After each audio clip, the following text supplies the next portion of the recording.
the SMAs.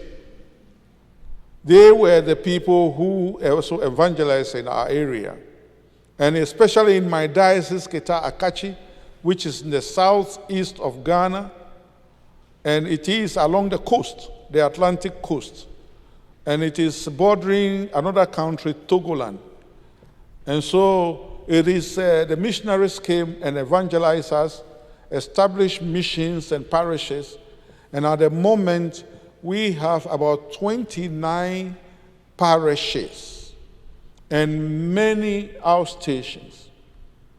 Every parish has its own stations. We call outstations or mission stations.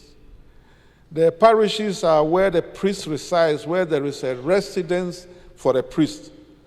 And then they go to these outstations, visit them as regularly as possible. And we have 78 priests in the diocese.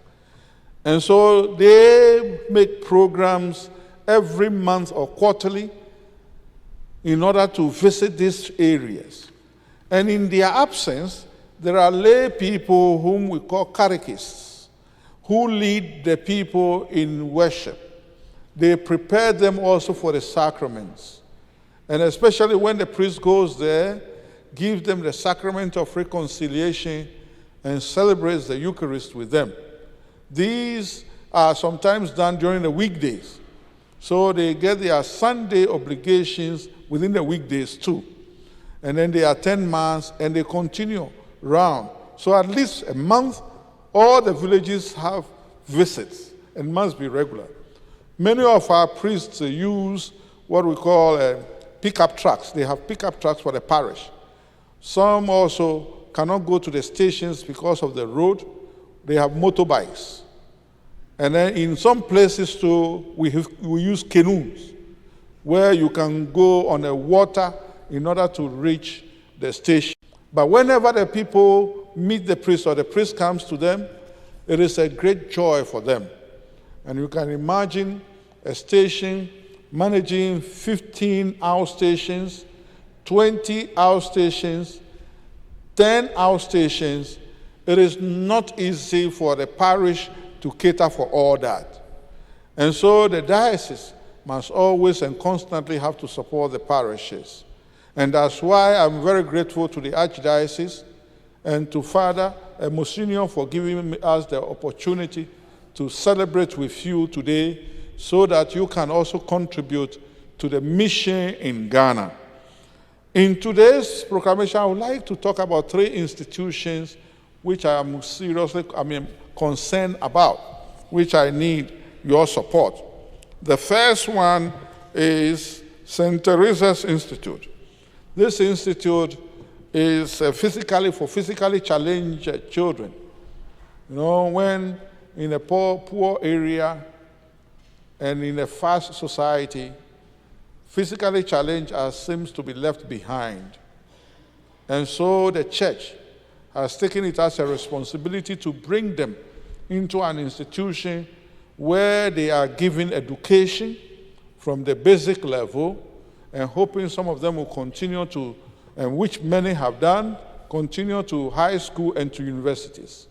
But apart from the basic education, they are exposed to trades like printing, they have leather work, they have catering, they have dressmaking, they have various things to help them to be able to establish themselves and to be independent and to take good care of themselves.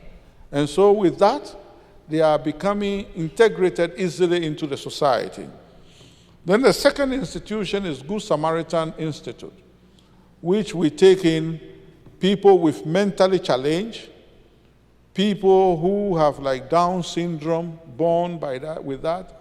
And in our cultures, many of the cultures in Ghana, sometimes they consider those people spirit children. They don't want them to be seen. They are hidden in the houses, sometimes abandoned. And sometimes in some places in Africa, they are even killed.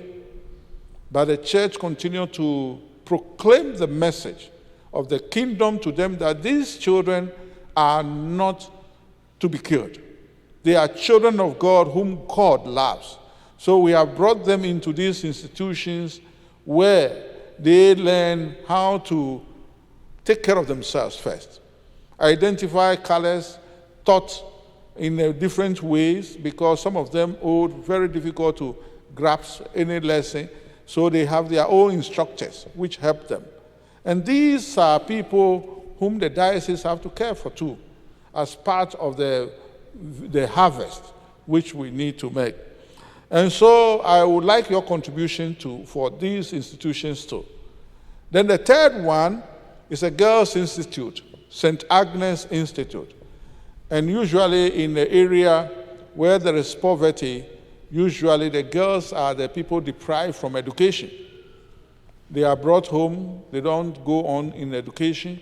Or in the school, when maybe a girl becomes pregnant, his education is stopped. And the church said, no.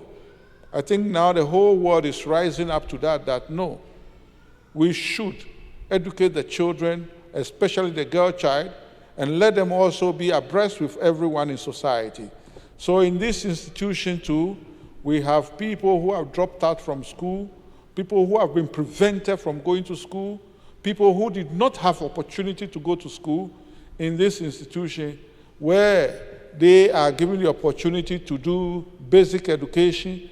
They do also vocational education, learning, catering, dressmaking. Now we are adding computer, and then they will also learn sewing and weaving. And we hope these will help the girls in our area to accept themselves and also accept that God loves them. And so in this today, I ask you to contribute, to support our people. And then you will see in the pew, there's envelopes.